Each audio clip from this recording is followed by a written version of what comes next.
Before the first light of dawn, a Roman baker rises from his simple bed.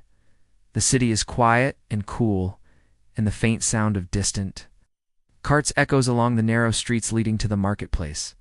He enters the bakery workshop, where the clay oven stands cold from the night before, and begins kindling small twigs and scrap wood, feeding the fire until the flames leap high and the room glows warm.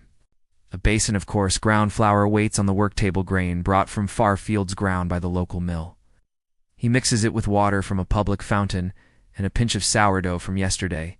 He kneads the sticky mass slowly and firmly, muscles straining as the dough turns smooth and elastic.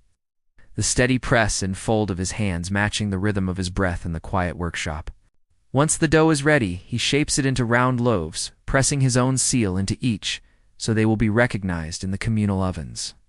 Then sets them under linen cloths to rise in the warm air.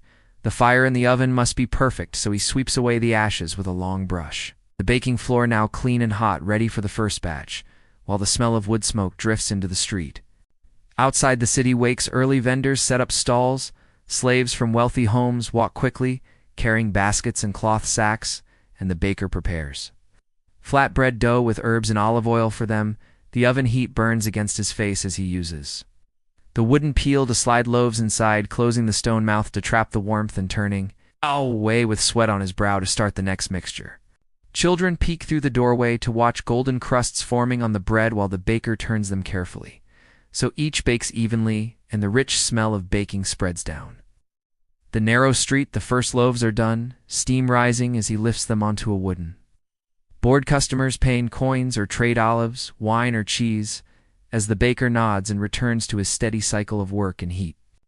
More dough is shaped and loaded into the oven. Every moment counts before the fire fades by midday. The air inside is thick and stifling, yet the baker continues, knowing Rome depends on daily bread. He pauses briefly to eat a small piece of bread dipped in oil and a few figs, then returns to kneading, preparing sweet honey pastries for special orders and festival loaves marked with designs. The sun lowers and the final batches bake. The baker sweeps the floor and sets the last loaves on the counter for late customers, counting his coins and saving a portion for his own family table. He stores the sourdough starter carefully for tomorrow, rakes out the embers, and lets the oven cool, the scent of bread lingering in the air as Rome quiets once more under the dimming evening light.